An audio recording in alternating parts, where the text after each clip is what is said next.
It was 1981. 29-year-old Amparo Arias was living here. These old photos are what her son, Alex Borrego, has left of his mother, a woman he never knew, one he can only imagine. I don't know, I just pictured her like opening the door. I pictured her like coming down to the mailbox. Alex was 3 years old when his mother was murdered. She was found dead inside the bathroom of her apartment off Southwest 88th Street in Miami.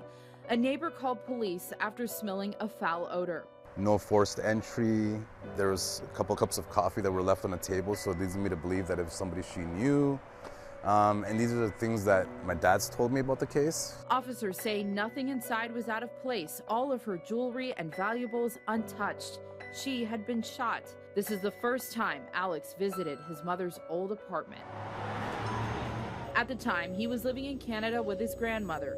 For more than 40 years, Alex has been haunted by the question, who killed his mother? The case is bitter cold. Alex is working to get more information through public records, hoping a small clue will lead him in the right direction. Miami-Dade Sheriff's Office cold case detective Jonathan Grossman is on the case and believes the killer is someone Arias knew, and it was not a robbery. There was no forced entry into the apartment, which led investigators to believe that whoever was there that night was possibly somebody that she knew, somebody she was possibly comfortable with allowing her into their home. Clues may be buried in old fingerprints found inside the apartment and new testing. There were a lot of prints that were recovered. There was a lot of evidence that was submitted to the lab for further processing in terms of latent evidence. Grossman is waiting on those test results and exploring possible motive. We believe whoever wanted her dead was planning on killing her that night. There's a list of names in the case file he's revisiting. He says more interviews will be done. For Alex, it's the closest he's ever been to finding his mother's killer. Bridget Matter, Local 10 News.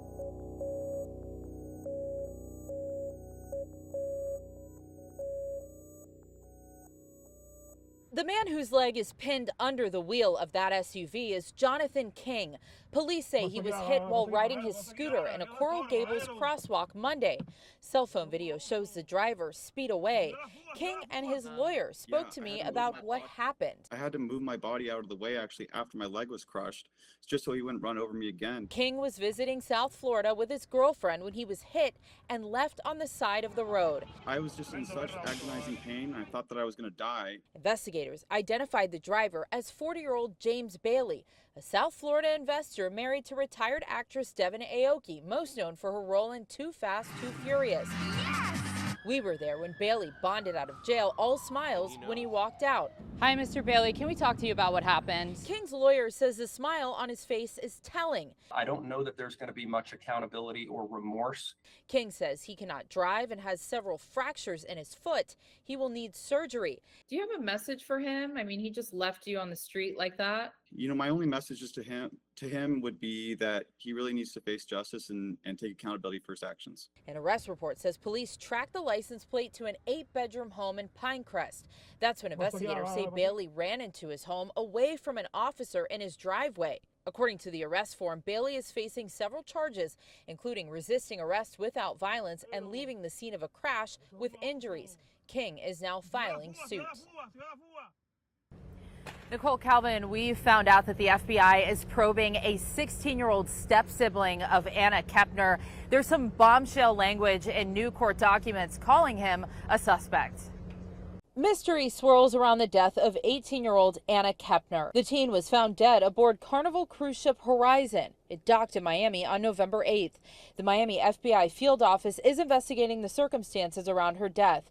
A source has revealed through several court documents the 16-year-old is now, quote, a suspect in the death of Kepner. And newly filed court proceedings point to the FBI investigating a minor traveling with Kepner. Other documents say, quote, a criminal case may be initiated against one of the minor children. The FBI has not confirmed information related to a suspect in Kepner's death or cause of death. The latest statement from Carnival Cruise Line says in part, Carnival Cruise Line is fully cooperating with the Miami office of the FBI in the investigation of the death of a guest traveling on Carnival Horizon last week. The ship returned to Port Miami as planned on Saturday morning, November 8th, and the FBI has advised there's no related threat to safety aboard as it sails its current voyage. An emotional day in court. A 16-year-old sentenced for killing 3 women while on a reckless, high-speed joyride in 2024. 16-year-old Michael Santiesteban sobbed in his hands before a judge decided he will spend the next 15 years of his life in a Florida prison. It was April of 2024. The teen behind the wheel of one of his family members' cars at more than 80 miles per hour in a Hialeah neighborhood. He had no license or learner's permit. He slammed into a car with 3 women from the same family. 39-year-old Yarnia Garcia Hernandez, 53-year-old Gloria Hernandez died at the scene. 66-year-old Liliana Hernandez Molina would die months later from her injuries. These women were the heart of our family, and they still have so much life left to live. Family members filled with grief spoke directly to the judge about how this changed their lives. This was not a harmless mistake. It was a choice that ended 3 lives. Police body camera footage played in court shows the chaos following the wreck. Family members sobbed as they watched on. In February, the teen pleaded guilty to 3 counts each of vehicular homicide and driving without a license causing death. His father made an emotional plea to the court before sentencing. He's a boy who has good feelings. He's not an evil person or anything like that. The victim's family says this case should serve as a lesson to drivers who make the decision to drive dangerously. These women were loved and cherished. This is about being responsible, taking accountability.